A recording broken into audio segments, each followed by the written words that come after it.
Saudara-saudari. Selamat pagi semuanya. Pagi ini kita bersama-sama belajar Keluaran pasal 13. Keluaran pasal 13 ini.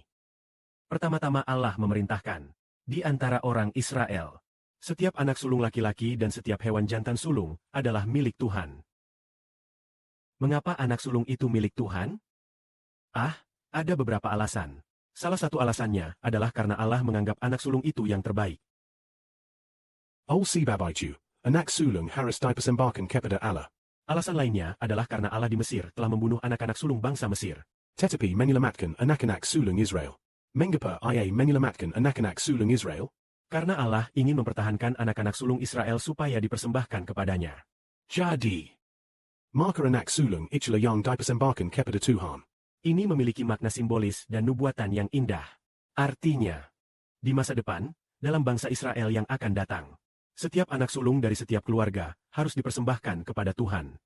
Hal ini mirip seperti yang kita katakan hari ini tentang 144.000 orang sebagai anak sulung. Sehingga mereka dipersembahkan kepada Allah. Di mata Allah. Anak sulung itu sangat kudus, sangat mulia. Seperti yang disebutkan dalam Wahyu. Mereka yang mengalami kebangkitan pertama. Sangat kudus. Betapa kudusnya. Betapa mulianya. Kebangkitan pertama inilah kebangkitan anak sulung. Mereka menerima hak sebagai anak sulung. Mereka menerima upah terindah. Maka mereka yang menerima hak sebagai anak sulung, menjadi anak sulung. Setelah dipersembahkan kepada Allah, dalam perjanjian lama, anak sulung laki-laki dipersembahkan kepada Allah. Namun kemudian karena Allah ingin mengatur dengan lebih baik, Semua orang Lewi menggantikan anak sulung Israel. Mereka hanya melayani Tuhan sebagai warisan mereka. Setelah Yosua membawa umat masuk ke Kanaan, tanah tidak dibagikan kepada suku Lewi, melainkan hanya diberikan 48 kota beserta daerah pinggirannya untuk suku Lewi. Namun mereka hanya mendapat padang rumput untuk mengembalakan ternak. Tidak mendapat bagian tanah warisan. Lalu mengapa mereka tidak mendapat tanah? Karena mereka tidak bergantung pada hasil pertanian untuk makan. Bukan dari hasil bertani mereka memperoleh makanan, melainkan dari pelayanan kepada Tuhan mereka memperoleh makanan. Inilah ciri anak sulung. Mereka harus melayani Tuhan. Karena itulah, Anak sulung tidak perlu mendapat bagian tanah.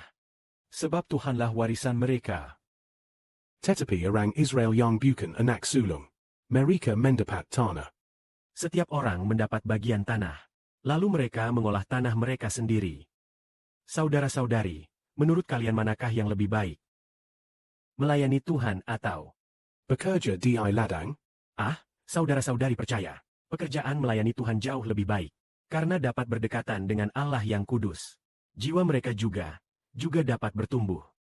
Seperti yang kita katakan hari ini tentang 144.000 orang surgawi. Mereka khusus melayani Allah, memusatkan pikiran pada pelayanan kepada Allah, menjadikan pelayanan kepada Allah sebagai pekerjaan mereka. Karena itulah Alkitab berkata, Tuhan adalah warisan saya. Lalu, Tuhan adalah warisan siapa? Yaitu warisan suku Lewi. Warisan para imam. Alkitab juga secara tegas menyatakan, Imam tidak boleh memiliki warisan di antara orang Israel. Karena Tuhanlah warisan imam. Imam menerima bagian dari persembahan yang diberikan kepada Tuhan. Baik itu persembahan. Hasil pertama dari tanah, yaitu yang terbaik dipersembahkan kepada Tuhan. Semuanya diberikan kepada imam. Demikian pula kita sekarang telah menjadi umat surgawi. Apa yang terindah dari talenta yang diberikan kepada talenta? Yaitu kehidupan yang mulia dan terhormat. Bagian anak-anak yang mulia. Jabatan-jabatan ini semuanya diberikan kepada para imam. Karena jabatan imam berasal dari Tuhan Kristus. Tuhan Kristus adalah imam besar. Maka semua imam dan raja berasal dari Tuhan.